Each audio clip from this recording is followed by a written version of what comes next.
Hey there, what is up? BQ here from Pro Wrestling Voice and the host of the King of the Mountain podcast. This is my weekly segment, 6 Points of Impact, where I do a quick roundup on TNA Impact Wrestling, give you the good, the bad, the ugly, and it works great as a if you're looking for a just something to get a quick recap on Impact each week, or if you're thinking about giving Impact a chance and don't want to sit through a whole episode, well, this is a good show for you to check out. So every single week when I do this, first of all, please subscribe here at Pro Wrestling Voice.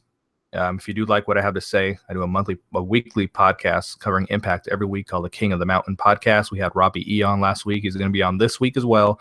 And we have a big announcement that, something that fan-run podcasts are not doing. So it's a real big stuff that you're going to enjoy a lot. So usually when I do this, I point out 5 goods and 1 bad of Impact every week to say that, hey, I'm not a fanboy.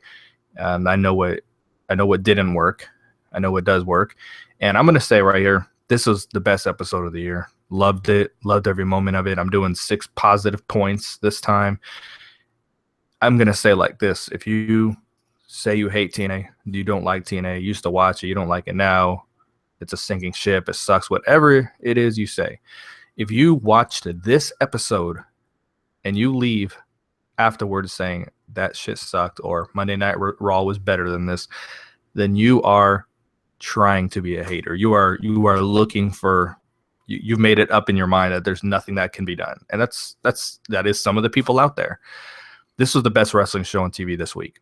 I'm not going to throw the Cruiserweight Classic in there because that's a completely different show and format and different mission.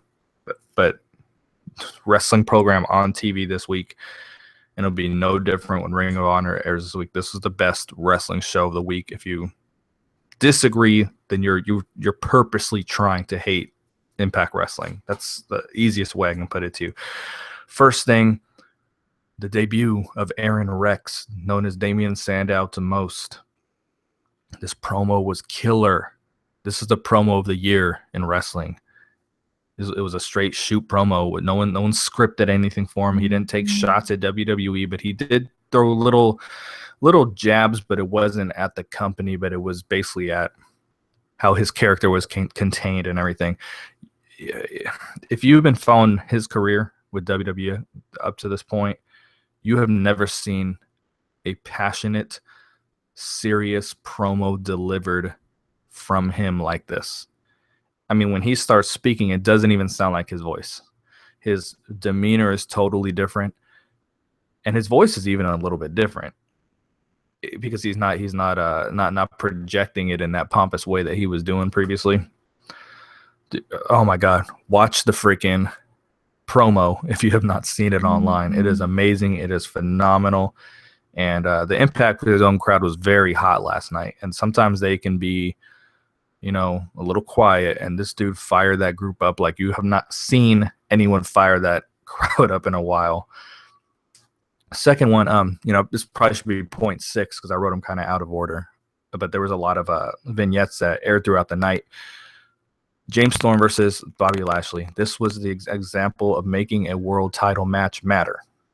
And I've been very critical of the Dolph Ziggler number 1 contendership because we've been conditioned that he doesn't matter, that he doesn't win matches, he doesn't win the big match. We've conditioned to feel that way, so there's no reason for us now to feel the same. Now, in the same token, James Storm has kind of been like that in Impact Wrestling as of late. Hasn't been a focus. He comes in, puts on good matches, is a great talker, great promos, but he hasn't been a huge focus. They ran these vignettes on James Storm through the night. They just made this title match last week. They ran these vignettes about him talking about his family and his personal life. Think of like the Hideo Itami vignettes if you're a WWE fan back before the Royal Rumble. For WrestleMania a couple of years ago, where you just became so emotionally invested in this dude by the end of it. That's how this was with James Storm. And by the time the match came, it felt huge. The crowd was into it. The title match was phenomenal. There were so many times you thought James Storm had it won. Man, great title match. Freaking great. Again, it shows just how important little vignettes and things like that can be. You don't have to put someone through this all of a sudden, this winning streak all of a sudden when he's been losing for years. You just do something like this, get people emotionally invested. Phenomenal. Less is more with Drew Galloway. That is point number 3. I'm a little sour on Drew Galloway talking every week. I do like him. I think he's a star. He's just a little vanilla and boring and bland when he talks. I've kind of kept him off TV the last couple of weeks. And tonight when he spoke, last night I should say, man, less is more, because he came out and delivered this fiery, passionate promo, and I liked it, and I didn't mind listening to him, and it meant something, and it was going somewhere. And I'm going to use another WWE reference. I compare it to John Cena when he would speak every single week, or Rollins or something like that. Like, it was just like, okay, here we go again. And I was getting that. I get that with 2 people, Bennett and Galloway. Bennett didn't really speak like that last night. Did a little bit. And then Drew just had this one fiery, passionate promo. And it worked. It really, really worked. I think they're going to go a heel turn with him. It worked. It was great. Next point, number 4, is the evolving Hardy storyline. I mean, kudos again for making this storyline last and continue. Sometimes when someone wants a storyline to continue, what they do is just keep making them fight every single week, or putting them in tag team matches against each other every single week. It doesn't have to be like that. They haven't been in the ring since the final deletion, but the creativity has allowed them, or the creative, I should say, has just allowed them to keep the storyline going for weeks and weeks and weeks. And it's something new every week. And now Jeff has to win the tag team titles by himself. The Hardys have to win the titles, but Jeff has to do the brunt of the work. And, last week they did a tag match, a couple, they say up-and-comers, JT Dunn and Chuck Taylor. But, and then this week they went against the Tribunal. It was Jeff was really, really fired up during this match. And like last week, he got his butt kicked for most of it. Like this time, he was just whooping ass. After the match went crazy, put Al Snow through a table, then put himself through a table, and then he was broken. He became broken. He's like, I am Brother Nero, and he started acting like Jeff or Matt. So, man, I was thinking we're going to get a broken Jeff out of this, and that looks like that's where they're going with it. And I think it's going to be really exciting. But, man, the storyline of the year in wrestling, you can like it or dislike it, but it's the storyline of the year. Number 5, I've been real sour on the knockout storyline with Gail Kim, having to beat every knockout to get a title shot, because Jade is the former champion. How come she doesn't get her rematch? It's like those things that kind of insult the fans' intelligence a little bit. They've done a good job with this. This wasn't just, hey, you're gonna have a new opponent every week. She doesn't know who her opponent's gonna be. The first one was Madison Rain, so it was a great match. Second one, she ended up in a handicap match, and then this one she ended up in a no DQ match with Marty Bell. This was Marty Bell's best match that she's ever performed in for Impact, and I don't know, just the way they're doing this, they are giving the matches for Gail a different feel every single week. And then Jade came down to save her from an attack. Maria said, well, next week your opponent's Jade, your BFF Jade. So, it wasn't just like they announced Gail Kim versus Jade next week. I mean, they're evolving with it.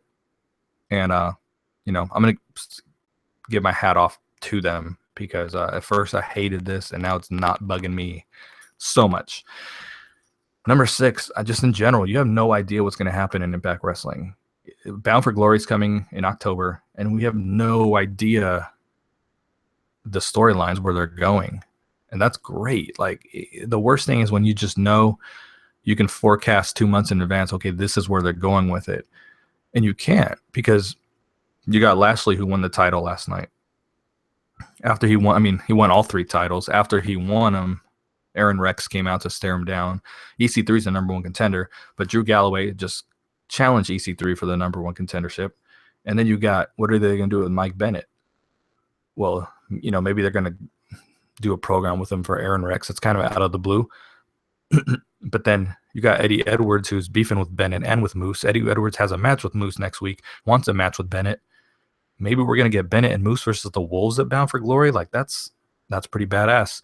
We don't know where the Decay is going, because whoever wins the number 1 contendership match next week is going to face Decay. Is the number 1 contenders for Decay, but they're also involved in a storyline with Bram. So we don't know what's going on with that.